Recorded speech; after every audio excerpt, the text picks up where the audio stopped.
What's up, Steelers Nation? Welcome back to the channel, the place where we live and breathe black and gold, breaking down every rumor, every move, and every bit of Pittsburgh Steelers news you care about. Listen, the Steelers organization is laser-focused this offseason, working behind the scenes to build a winning team, a team that can bring home championships. Because let's be real, that's what Steelers football is all about. But as we push to get better, quarterback rumors are heating up, and former Steeler Mason Rudolph is now right in the middle of it. So before we get into today's exclusive breakdown, talking about Rudolph's possible return, what that would mean, and even what's next for Najee Harris now that he's officially a Charger, smash that like button, subscribe to the channel, and hit that notification bell. We're building the strongest Steelers community on YouTube, and we want you to be part of it. All right, let's dive right into this wild offseason story. So here's the big one. Could Mason Rudolph actually return to Pittsburgh? Look, for a lot of Steelers fans, Mason Rudolph will always have a special place in our hearts. He's been with us through thick and thin. Drafted in the third round of the 2018 NFL Draft, Rudolph was once seen as the potential heir to Big Ben, Roethlisberger. He sat, he learned, and when his number was called, he had moments of promise, but let's be honest, he also had moments of struggle. It was a roller coaster ride. After the 2023 season, Rudolph took a shot at more playing time, signing a one-year, $287 million deal with the Tennessee Titans.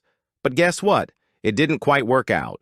Over 8 games, including 5 starts, Rudolph threw for 1,530 yards, 9 touchdowns, and 9 interceptions.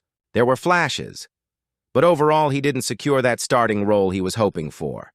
Now he's a free agent again, and according to DK Pittsburgh Sports and other sources, there's real buzz about a possible Steelers reunion. So let's break this down. Why would Pittsburgh want Rudolph back? Here's what we know. The quarterback room is far from settled. Russell Wilson is here, but only on a one-year deal. Aaron Rodgers' name is swirling around the rumor mill. And with both of these guys over 35, both having injury concerns, the need for a reliable backup is huge. Bringing back Mason Rudolph on a cheap, team-friendly deal makes sense. And here's the thing. Rudolph knows the system, knows the city, knows Mike Tomlin, and knows what it takes to be a backup and step up when needed. Look, he's not coming back to be the starter. Let's be real about that. But if Wilson or Rodgers go down, Rudolph can step in and keep the offense running. This would give Pittsburgh stability and depth, something you can't put a price on when you've got aging starters. Now, let's be honest. Mason Rudolph isn't perfect. Strengths? Strong arm. We've seen him air it out when he gets time. Familiarity with Pittsburgh's culture, locker room, and expectations. Experience as a backup and spot starter. Weaknesses? Turnovers. Rudolph has a career total of 20 interceptions to 28 touchdowns. That's a ratio that needs to improve. Inconsistency. Sometimes he looks sharp, other times, not so much.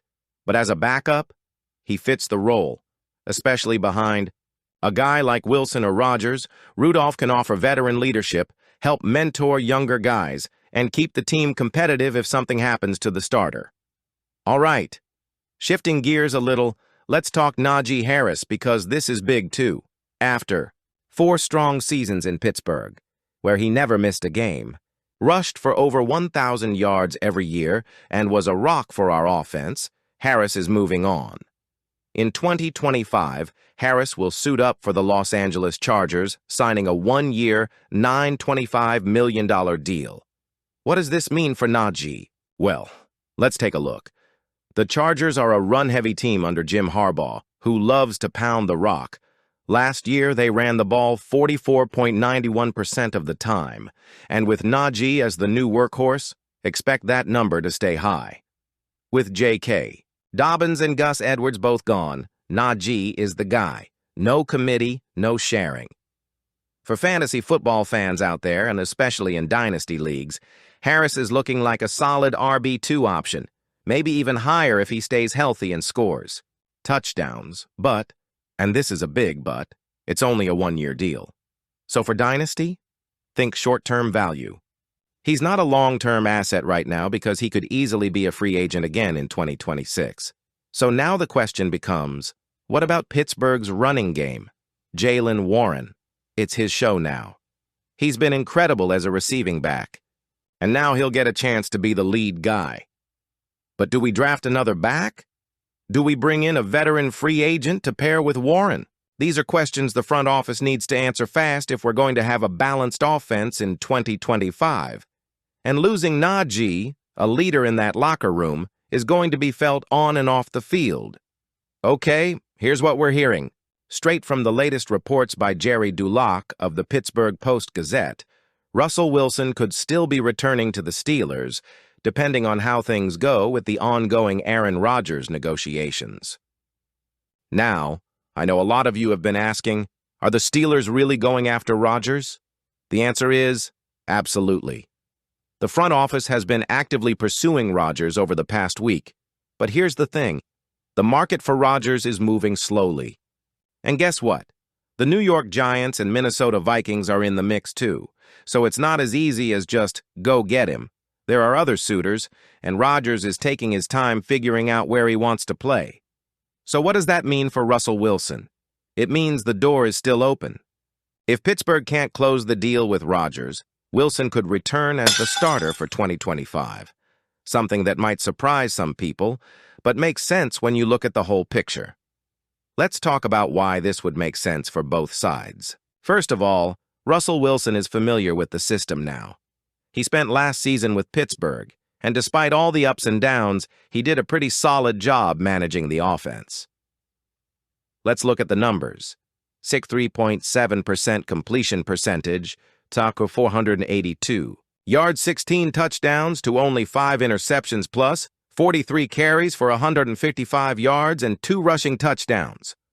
Honestly, that's not bad, especially for a guy learning a new playbook, adjusting to a new team, and working behind an offensive line that was still figuring itself out. Also, don't forget, the Steelers just traded for DK Metcalf, Wilson's old running mate from Seattle. That's a built-in chemistry that you can't ignore.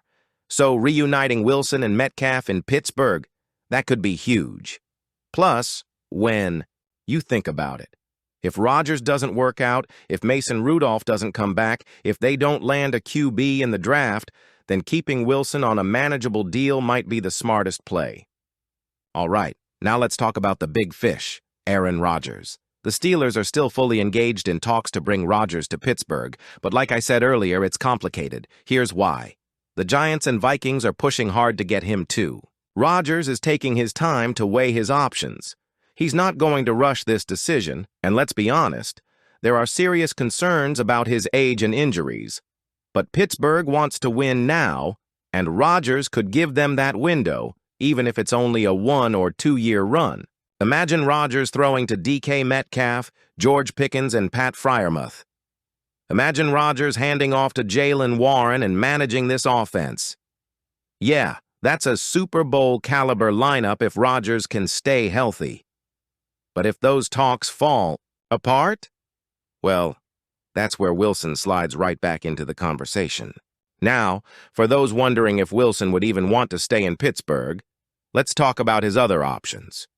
Right now, the New York Giants and Tennessee Titans have come up as possible destinations. But here's what we know. Tennessee isn't looking like a real option anymore. Reports on Monday downplayed that possibility. The Giants could be interested, but with Daniel Jones still there and the team needing to figure out their direction, it's not a guarantee.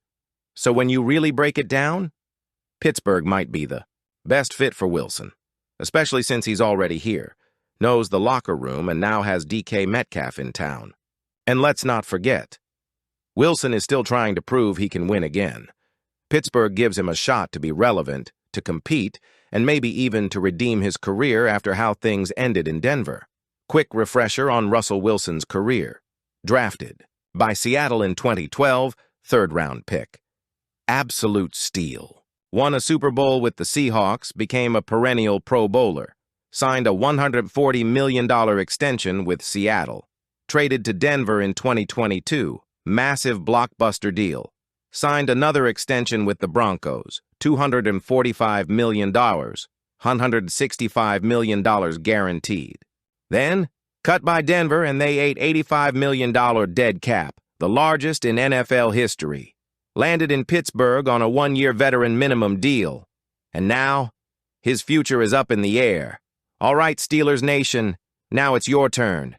Let me know in the comments. Faye, would you want to see Mason Rudolph back in black and gold? Do you think he's the right backup for 2025? And 2, who should be Pittsburgh's starter next season? Russell Wilson, Aaron Rodgers, or someone else? How do you feel about Najee Harris? Leaving for the Chargers? Can Jaylen Warren handle the RB1 role, or do we need more help at running back? Drop those thoughts below. I'll be reading them all, and I'll feature some of your best takes in our next video. And of course, don't forget to smash that like button, subscribe to the channel, and turn on notifications so you never miss a breaking Steelers update. This offseason is just getting started, and there are big moves on the horizon. I'll be here breaking it all down for you, from quarterback battles to draft rumors to free agency surprises. Here we go, Steelers Nation. Stay loud, stay proud, and I'll see you in the next one.